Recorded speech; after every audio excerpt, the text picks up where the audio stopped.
Nu, sveiciens visiem no premiumoptikas.lv. Tā teikt, godam esam pārdzīvojuši pirmo atklāšanas nedēļu. Kā vienmēr cilvēki bija tik daudz, ka mēs pat negaidījām, par ko liels prieks, un pat laika nebija Raineram uzfilmēt video. Tāpēc to daram tagad. Laukti nedaudz tukšāki ir palikuši, kā redzat, pardam pieprasītie jau ir aizgājuši. Mums pitrālies binoklītis, redzat, part 70 arī.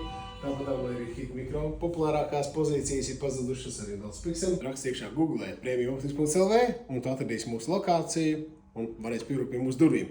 Jo izrādās, ka Auguros zem Tallas šosejas 31 ir kāds 30 mājas. Mēs esam 10. Kā vienmēr labākās cenas, pats galvenais, ne par cenām iet runa, bet pats galvenais par pareizo izvēli. Kā tad izvēlēties? Un mums bieži vien cilvēki atnāk ar citu pārliecību, tā kā mēs noliekam visu rindā, viņi visu apskatās, un tad viņi ar citu pārliecību aiziet prom, protams, ar savu vislabāko ierīci. Un kur to iegūt? Tikai un vienīgi pie premiumoptikas.lv, tā kā seko, ielaiko mūsu video un brauc ciemos.